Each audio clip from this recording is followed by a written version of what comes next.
આજે આપણે જે વાત કરવા જઈ રહ્યા છે કે મહિલાઓ શારીરિક સંબંધ બાંધ્યા વગર કેટલા દિવસ રહી શકે. આ પ્રશ્ન ઘણા પુરુષના મનમાં ચોક્કસપણે આવે છે કે સ્ત્રીઓ કેટલો સમય પોતાનું નિયંત્રણ કરી શકે છે. આવા જ પ્રશ્ન મહિલાઓના મનમાં પણ આવે છે. છેવટે પુરુષે શારીરિક સંબંધો બાંધ્યા વિના કેટલોય સમય ટકી શકે છે, પરંતુ આ બંને પ્રશ્નોના જવાબ મેળવવા માટે ખૂબ જ મુશ્કેલ છે. તો પુરુષ સ્ત્રીઓને પૂછી શકે છે અને ન તો સ્ત્રીઓ પુરુષને પૂછી શકે છે.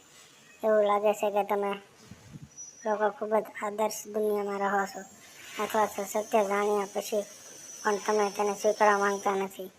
છોકરો ગમે તેટલો સારો અને સુશીલ હોય, પણ તેને ભલાઈનો પુરાવો આપવો જ પડે છે. જો છોકરો કે છોકરી શ્રીમંત અને સુંદર છે, તો સાબિત કરવું બિલકુલ અશક્ય છે, કારણ કે તે ઘણા પુરુષો પાસેથી સાંભળવામાં આવ્યું છે કે તેમની પત્નીઓ તેમનાથી ક્યારેય શારીરિક સંબંધ બાંધવા સામેથી કહેતી નથી, અથવા તો ઘણા છોકરાઓ એવી પણ ફરિયાદો કરે છે કે તેમની ગર્લફ્રેન્ડ ક્યારેય શારીરિક સંબંધ બાંધવા માટે સંમત થતી નથી. મહિલાઓ સેક્સને લઈને એટલી બધી શરમ અનુભવે છે કે તેઓ પોતાની ઈચ્છાઓને યોગ્ય રીતે વ્યક્ત કરી શકતી નથી.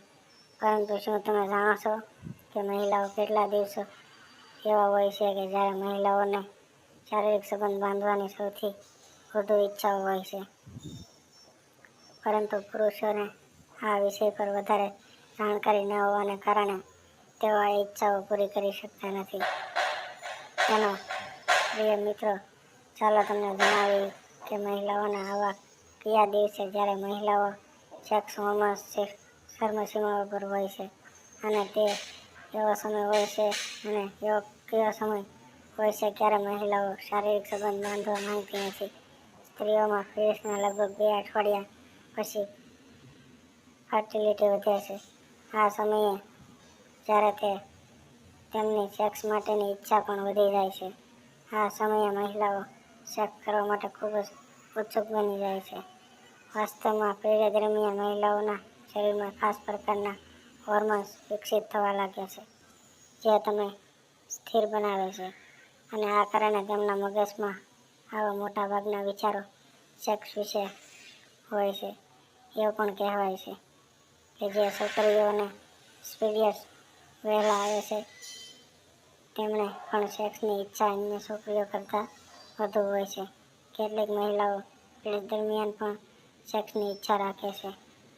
પીરિયડ્સ દરમિયાન થતા ફેરફારોને કારણે મહિલાઓ પીરિયડ દરમિયાન પણ સેક્સ કરવાની ઈચ્છાઓ રાખે છે, પરંતુ તે શરમને કારણે તેની અવગણના કરે છે. જો મિત્રો વિડીયો પસંદ આવ્યો હોય તો જાણકારી ગમી હોય તો વિડીયોને લાઈક અને ચેનલને સબસ્ક્રાઈબ કરવાનું ભૂલશો નહીં. ફરી મળીશું એક નવા વિડીયોમાં. ત્યાં સુધી આવજો.